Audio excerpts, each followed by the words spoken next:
What's up mga kahugot? For today's video ay tuturuan ko kayo kung paano gumawa ng Vanny Hugot style fried chicken. Hindi mo ito mabibili kahit saan, kahit sa kanto o kahit sa mamahaling restaurant dahil special ko lang to. Sana all special. Hugot! Sa isang kawali ay ilagay lang natin ang ating one whole chicken at maglalagay lamang tayo dyan ng tubig.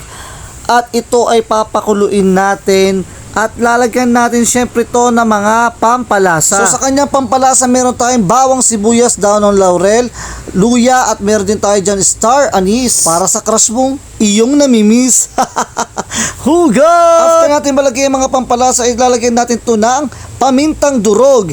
At after natin ito lagyan ng pamintang durog ay lalagyan naman natin to ng toyo. Siguro po mga 2 cups ng toyo ang aking nilagay dyan sa ating one whole chicken at hayaan lang natin itong kumulo at ang lumambot at syempre manuot sa loob ng manok sa laman yung ating mga binagay na pampalasa. At palagi tayong mag-iingat mga kahugot at magdala ng payong dahil may bagyo at maulan para iwas sakit na din tayo para sa ating mga pamilya, kaya tayo ay kumakayod. Saludo ako sa inyo mga kahugot. I-comment mo naman kahugot sa baba ng ating video kung taga saan ka para alam ko kung hanggang saan umabot ang ating video. At maraming salamat sa mga sumusuporta sa ating page dahil na-open na po or na-unlock na natin ang setup ng subscription at in review na po tayo sa ating in-stream ads. So kapag mayroon pong ads na lumabas habang pinapanood mo tong video na ito ay tapusin mo kahugot dahil malaking tulong na ito kung sakaling tayo ay pasweldohin na ni Meta. Kapag kumukulo na ay ihahon lang at patuyuin, iset aside at ilagay sa malinis na plato at magre-ready na tayo para siya ay ating iprito. O yan, sa isang kawali ay magpainit lamang tayo ng mantika at after na ilagay ang mantika ay kapag kumukulo na ito or mainit na ay ilagay na ang ating one whole chicken at takpan ito at hayaang maprito ang isang side and the other side of the road as much as before.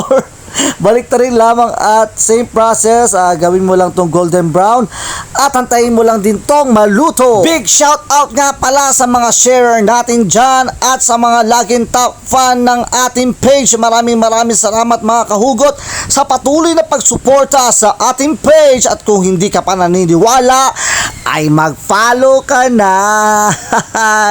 So yan, papalipaliguan lang natin ng mantika para ikaw na hindi naligo ngayon dahil sobrang lamig dahil maulan. So yan, hayaan mo lang siyang maprito na maayos. Huwag mo lang siyang i-overcook dahil mapagalitan ka na naman ng asawa mo. Yan, papalipaliguan mo lang naman yan ng mantika kasi para medyo manuot din hanggang loob ng laman yung ating mantika para mas maluto siya at mas maging malinamnam. Naamoy ko na sobrang sarap nito at ito ay okay na. So na-sure ko lang na kung talagang prito na siya mabuti.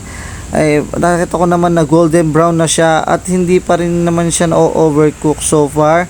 So tamang-tama lang ang pagprito natin, sa low heat lang naman siya kaya hindi siya medyo masusunog. So yan, isa-set aside na natin, i-aw natin at medyo patuluin mo yung mantika at baka sa mga high blood dyan, ingat-ingat tayo lalo na sa mga mamantika.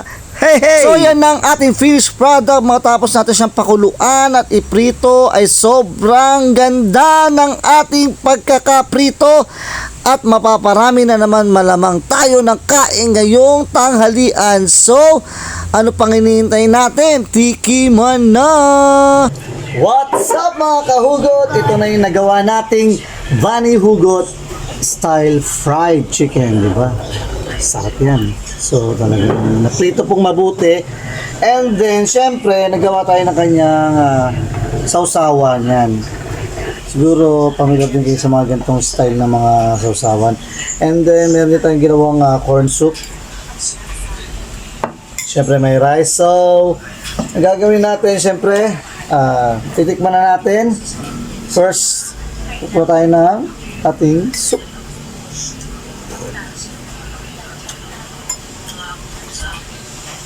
Harap. And then, kuha tayo ng hita.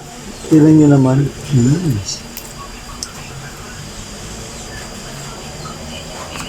So natin.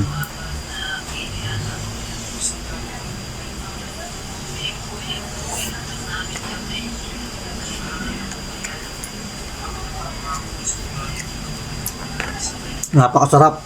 Ang lambot niya, sobra. Pas.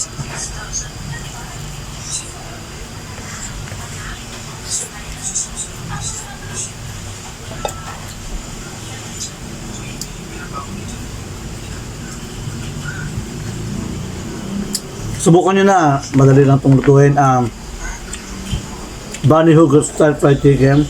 So, share the video. Like. Thank you so much.